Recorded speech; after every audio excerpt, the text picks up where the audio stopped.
Shalom dan salam sejahtera untuk kita semuanya. Apa kabar untuk anak-anak sekalian? Ibu harap pada masa pandemi seperti ini kita semuanya selalu diberikan kesehatan oleh Tuhan. Dan untuk anak-anak sekalian, Ibu juga harap kalian tetap menjaga kesehatan kalian dan tetap rajin belajar.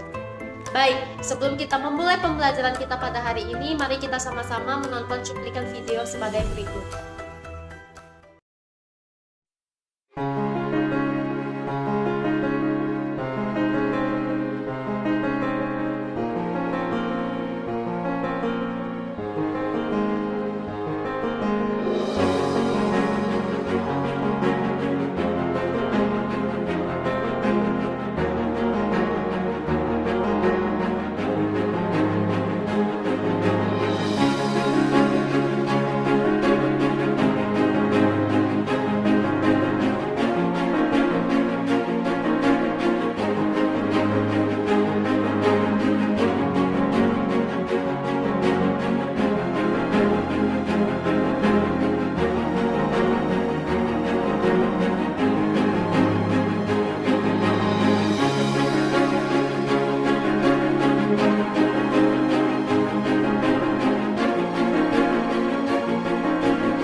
Baik anak-anak, tadi kita sudah menonton cuplikan video tentang proses pembentukan bayi. Nah, sekarang Ibu ingin bertanya kepada kalian semuanya, berdasarkan video tadi yang kalian tonton, ada yang tahu bagaimana proses pembentukan bayi itu terjadi?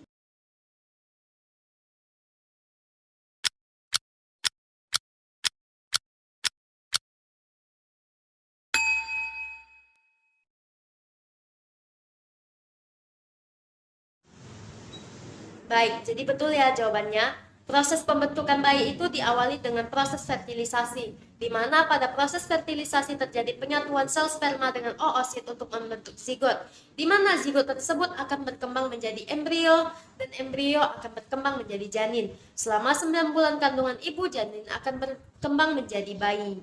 Nah, berdasarkan motivasi yang telah saya berikan kepada anak-anak sekalian, hari ini kita akan melanjutkan materi kita, yaitu tentang submateri fertilisasi, gestasi, dan juga partus. Baik anak-anak sekalian, sebelum Ibu melanjutkan pembelajaran kita pada hari ini, Ibu ingin menyampaikan tujuan pembelajaran kita pada hari ini, yaitu yang pertama, melalui media pembelajaran video ini, anak-anak sekalian dapat menjelaskan proses dari fertilisasi. Yang kedua, melalui media pembelajaran video ini, anak-anak sekalian juga dapat menjelaskan proses dari gestasi. Dan yang ketiga, melalui media pembelajaran video ini, anak-anak sekalian dapat menjelaskan proses dari partus. Adapun manfaat pembelajaran yang dapat kita petik dari pembelajaran hari ini, yaitu yang pertama, melalui pembelajaran submateri fertilisasi, gestasi, dan juga partus, peserta didik dapat mengetahui bagaimana proses terjadinya fertilisasi, bagaimana terjadinya proses gestasi, dan juga bagaimana proses terjadinya partus. Adapun nilai sikap yang dapat kita petik dari pembelajaran kita pada hari ini yaitu untuk lebih berhati-hati dengan pergaulan bebas, di mana pergaulan bebas yang terlalu berlebihan akan menyebabkan kehamilan di luar nikah, di mana kehamilan di luar nikah ini akan membuat diri kita sendiri tidak diterima di lingkungan sosial.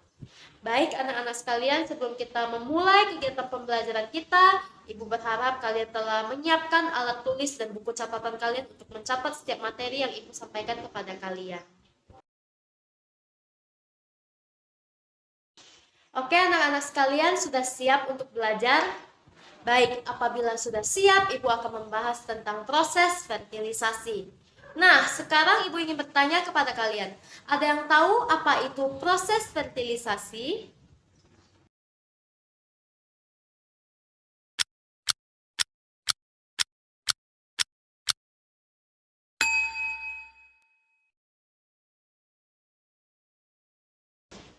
Oke, jadi betul ya, fertilisasi itu merupakan penyatuan sel sperma dan juga oosit sekunder untuk membentuk zigot. Ibu, zigot itu apa sih? Zigot itu merupakan sel diploid yang mengandung kromosom maternal dan juga kromosom paternal, di mana kromosom maternal itu berasal dari ibu dan kromosom paternal itu berasal dari ayah. Ibu, bagaimana sih proses fertilisasi itu?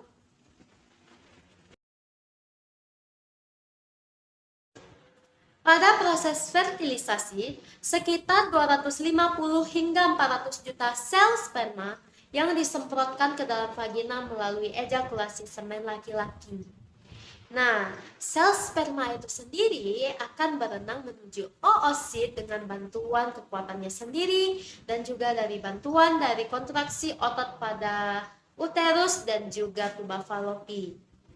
Dari sekian banyak sel sperma yang diejakulasi, hanya sedikit sperma saja yang dapat sampai ke oosit.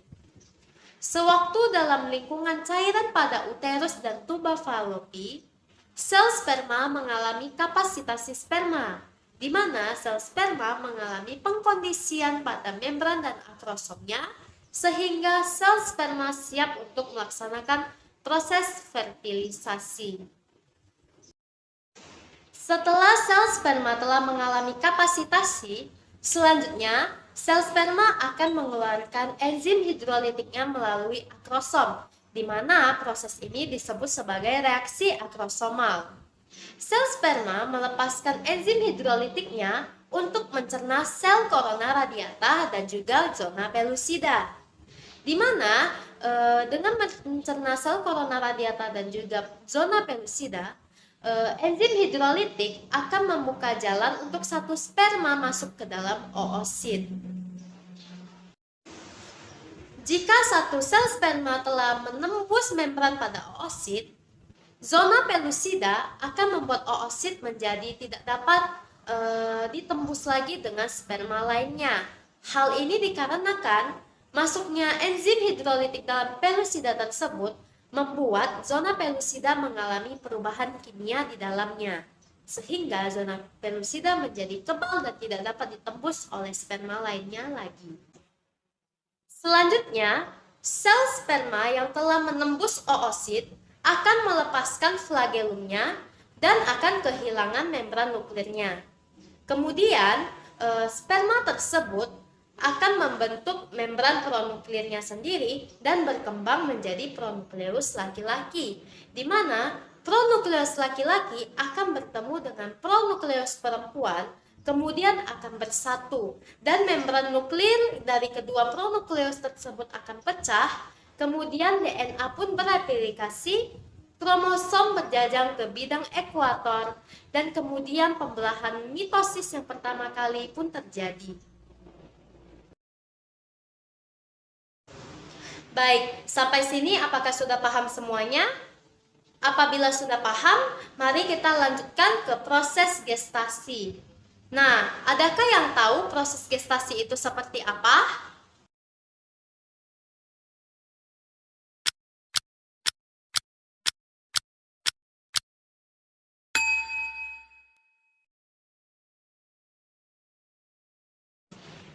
Oke, jadi betul ya, Masa gestasi atau disebut dengan masa kehamilan merupakan perkembangan embrio menjadi janin hingga kelahiran bayi, di mana lama kehamilan ini dihitung sepanjang 266 hari atau setara dengan 38 minggu dari waktu fertilisasi. Nah, waktu fertilisasi ini sendiri itu juga tidak dapat dihitung secara pasti. Oleh karena itu, lama kehamilan yang sesungguhnya itu dihitung pada waktu menstruasi terakhir kalinya. Jadi, apabila siklus menstruasi itu terdiri dari 28 hari, maka proses terjadinya partus akan terjadi pada hari ke-288 atau setara dengan 40 minggu atau 9 bulan kalender. Baik anak-anak, sekarang Ibu akan menjelaskan proses dari gestasi. Nah, bagaimana sih proses dari gestasi itu?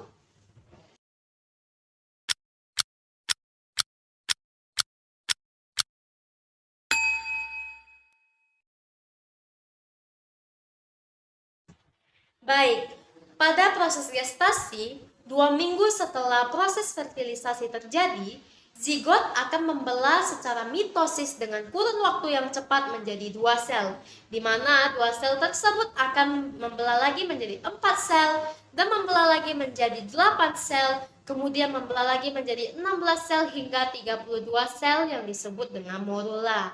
Nah, morula ini sendiri akan bertumbuh menjadi blastosit, di mana blastosit itu disebut dengan bola berongga. Hal ini dikarenakan di dalam blastosit terdapat cavity atau suatu rongga yang berisikan cairan blastosol. Selanjutnya, setelah blastosit telah sampai ke uterus, sel-sel terluar pada blastosit atau disebut dengan trophoblast akan membentuk tonjolan-tonjolan pada endometrium. Dan trophoblast sendiri akan mengeluarkan enzim proteolitik untuk mengikis sel-sel pada endometrium dan juga pembuluh darah, di mana trophoblast ini sendiri akan membantu pada proses implantasi, di mana proses implantasi ini disebut dengan proses melekatnya blastosit pada endometrium. Setelah blastosit menempel pada endometrium, trophoblast akan membentuk plasenta dan juga membran pembungkus embrio. Adapun peranan dari plasenta, yaitu sebagai pencernaan, pernapasan, dan juga ekskresi. Nah, tadi kan Ibu ada bilang trophoblast akan membentuk membran pembungkus embrio. Sekarang, Ibu ingin bertanya kepada kalian semuanya, ada yang tahu nggak sih membran pembungkus embrio itu terdiri dari komponen apa saja?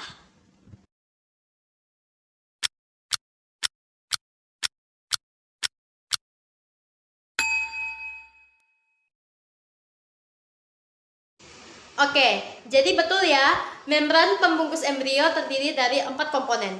Yang pertama merupakan amnion, yang kedua merupakan saccus vitellinus, yang ketiga merupakan chorion, dan yang keempat merupakan allantosis.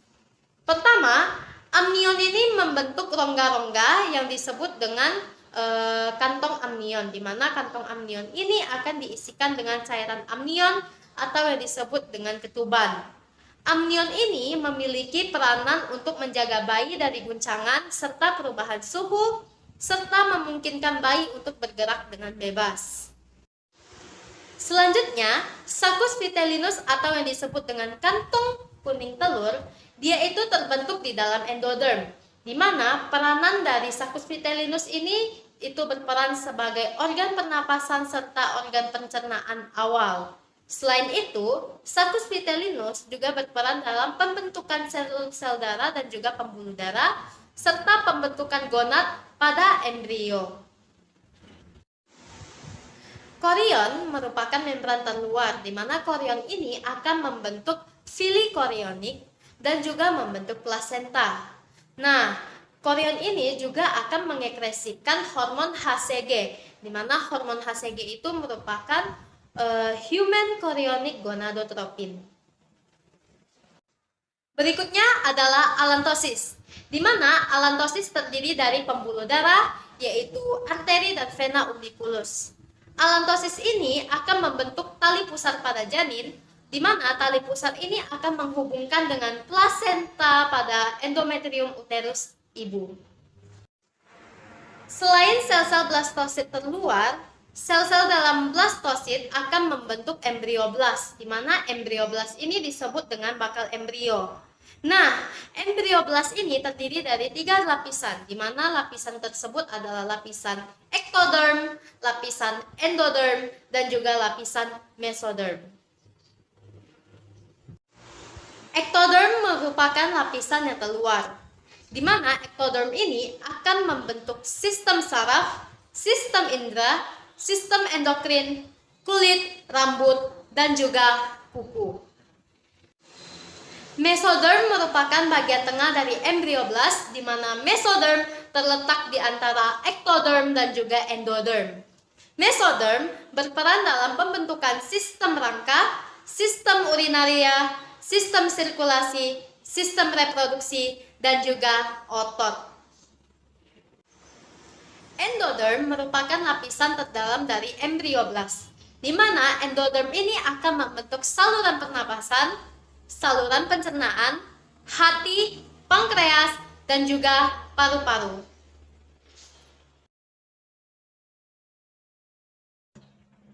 Pada minggu ke-8, organ tubuh pada fetus telah terbentuk. Selanjutnya, ibu akan membahas tentang perkembangan fetus yang berkaitan dengan diferensi organ-organ sebagai berikut. Pada minggu ke-9 hingga minggu ke-12 atau setara dengan 3 bulan, janin mengalami pertumbuhan panjang tubuh dengan cepat. Organ-organ genitalia luarnya berdiferensiasi menjadi organ reproduksi laki-laki atau organ reproduksi perempuan. Nah, pada bulan ketiga ini, janin mengalami pertumbuhan kepala yang sangat lambat. Selanjutnya, pada minggu ke-13 hingga minggu ke-16 atau setara dengan kehamilan 4 bulan, janin mengalami pembentukan karakteristik wajah, rambut, alis, dan juga tangan. Pada umur kehamilan 4 bulan, panjang janin sudah mencapai 10 hingga 17 cm. Pada minggu ke-17 hingga 20 atau setara dengan 5 bulan kehamilan, pertumbuhan pada janin menjadi melambat. Setelah itu, janin sudah mengalami pembentukan kaki dan tangan, kulitnya juga sudah tertutupi oleh rambut halus, serta sudah dilapisi dengan campuran sebum dan sel-sel epidermis yang sudah mati. Nah, pada umur kehamilan 5 bulan, bayi menjadi aktif bergerak dan bergeraknya menjadi cepat sehingga dapat dirasakan oleh ibu. Pada minggu kehamilan ke-21 hingga ke-24 atau setara dengan kehamilan 6 bulan, kulit pada janin pun berkerut dan menjadi berwarna kemerahan. Nah, pada umur kehamilan bulan ke-6, berat janin sudah mencapai 900 gram. Selanjutnya, pada minggu kehamilan ke-26 minggu hingga ke minggu 29 atau setara dengan kehamilan 7 bulan, kulit pada janin sudah tidak berkerut lagi karena sudah ada lemaknya, serta kelopak mata pada janin tersebut pun sudah menempel. Pada minggu ke-30 hingga ke-33 atau setara dengan kehamilan 8 bulan, testis pada janin sudah turun menuju skrotum, serta sistem indera pada janin tersebut pun sudah mulai berfungsi. Selanjutnya, pada minggu ke-34 hingga ke minggu 38 atau setara dengan kehamilan bulan ke-9, panjang janin sudah mencapai sekitar 50 cm dengan bobot 3,25 kg. Selanjutnya, kepala pada janin tersebut sudah menghadap ke serviks dan siap untuk dilahirkan. Baik anak-anak sekalian, untuk proses gestasi sudah selesai. Apakah kalian semua telah memahami apa itu proses gestasi? Jikalau sudah paham, kita lanjut ke proses yang terakhir, yaitu adalah proses partus. Nah, ada yang tahu proses partus itu apa?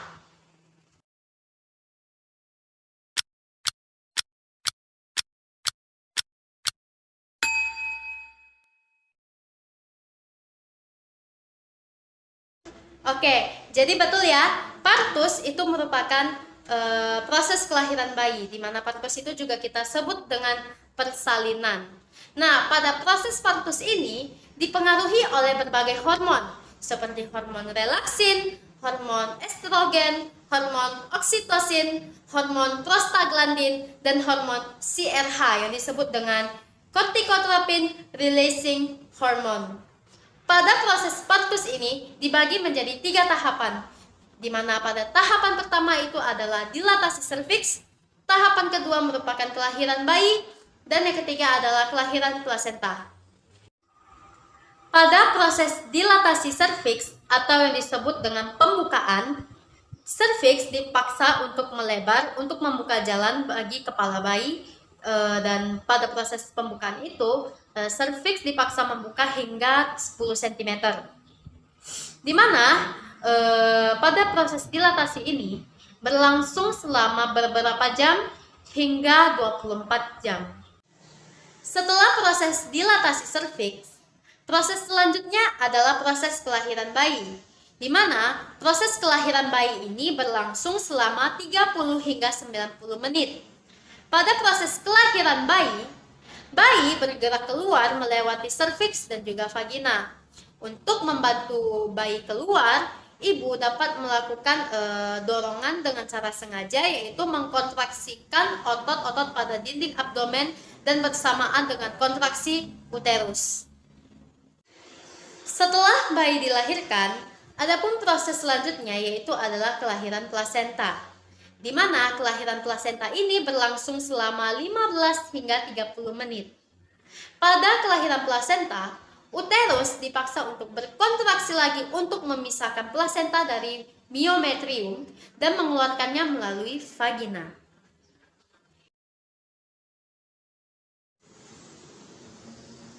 Baik anak-anak sekalian, untuk materi sudah selesai. Untuk mengetahui pemahaman kalian mengenai submateri fertilisasi, gestasi, dan juga partus, silakan kalian mengerjakan LKPD yang sudah Ibu kirimkan melalui WhatsApp grup tadi.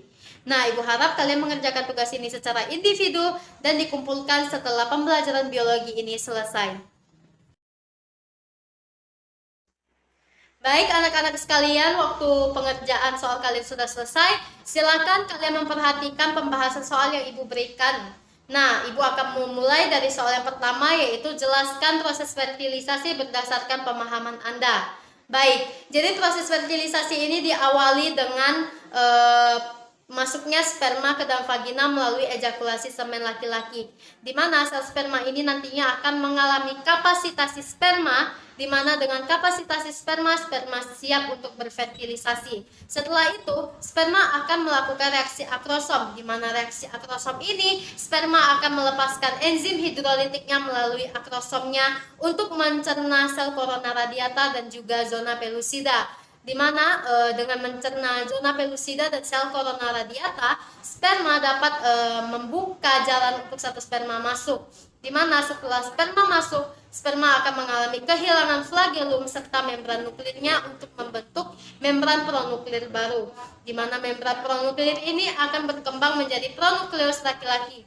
Sesampainya di dalam oosit, pronukleus laki-laki akan bersatu dengan pronukleus perempuan, di mana membran nuklir dari keduanya itu akan pecah, DNA akan bereplikasi, kemudian kromosom akan berjejer ke bidang ekuator, dan terjadilah pembelahan mitosis yang pertama kalinya. Oke, berikutnya adalah soal nomor 2, yaitu mengapa pada kehamilan pertama terdapat pendarahan. Baik, sebelumnya zigot yang telah difertilisasi oleh sperma akan membelah secara mitosis menjadi 2 sel, 4 sel, 8 sel, 16 sel, hingga 32 sel. Nah, 32 sel ini kita sebut dengan morula, di mana morula ini akan bertumbuh menjadi blastosit. Dan blastosit ini akan diimplantasikan pada endometrium. Sel-sel telur blastosit atau yang kita sebut dengan trofoblast akan membentuk tonjolan-tonjolan pada endometrium dan mengeluarkan enzim proteolitik, dan enzim proteolitik inilah akan mengikis sel-sel pada endometrium dan juga pembuluh darah. Oleh karena itu, terjadilah pendarahan. Baik, kita lanjut ke soal nomor 3. Baik, untuk soal nomor 3 yaitu jelaskan tahapan-tahapan pada proses partus berdasarkan pemahaman Anda. Jadi sebelumnya sudah Ibu jelaskan partus ini ada 3 tahapan. Yang pertama adalah dilatasi serviks atau pembukaan, yang kedua adalah kelahiran bayi, dan yang ketiga adalah kelahiran plasenta. Yang pertama adalah dilatasi serviks, di mana dilatasi serviks ini terjadi pembukaan serviks secara paksa untuk melebar, di mana lebar bukaannya itu mencapai 10 cm. Selanjutnya adalah kelahiran bayi, di mana pada kelahiran bayi ini, bayi bergerak melewati serviks dan vagina dan dibantu oleh kontraksi pada otot dinding abdomen dan bersamaan dengan kontraksi uterus pada ibu. Dan selanjutnya adalah kelahiran plasenta, di mana di dalam kelahiran plasenta ini uterus akan berkontraksi lagi untuk memisahkan plasenta dari miometriumnya. Untuk soal yang keempat yaitu mengapa ibu yang sedang hamil tidak mengalami menstruasi. Oke, jadi ibu yang hamil ini biasanya tidak mengalami menstruasi. Hal ini dikarenakan ovarium menghentikan produksi ovum hingga proses kelahiran nanti. Jadi ovarium ini akan menghasilkan hormon progesteron untuk melindungi endometrium sebagai pendukung untuk perkembangan janin. Baik anak-anak sekalian, sekian pembelajaran kita pada hari ini. Sebelum Ibu menutup kegiatan pembelajaran kita, Ibu ingin menyimpulkan pembelajaran kita pada hari ini. Jadi hari ini kita mempelajari tentang fertilisasi, gestasi, dan juga partus, di mana fertilisasi ini merupakan proses pembuahan di mana penyatuan sel sperma dengan oosit sekunder untuk membentuk zigot. Selanjutnya itu adalah proses gestasi, yaitu kehamilan, di mana pada masa kehamilan ini terjadi perkembangan embrio menjadi janin hingga kelahiran bayi. Selanjutnya adalah partus, di mana partus itu merupakan proses persalinan, di mana proses persalinan ini terdiri dari 3 tahapan, yaitu ada dilatasi serviks atau pembukaan, ada kelahiran bayi, dan juga kelahiran plasenta. Baik, untuk tugas pada pembelajaran pada hari ini, silakan anak-anak sekalian mencari informasi tentang apa itu bayi sungsang, penyebab dari bayi sungsang, dan solusi untuk menghindarinya bayi sungsang. Baik, sekian pembelajaran kita pada hari ini. Ibu mohon maaf apabila Ibu ada melakukan kesalahan kata ataupun perbuatan yang tidak berkenan. Ibu akhiri, sampai jumpa untuk pembelajaran yang selanjutnya.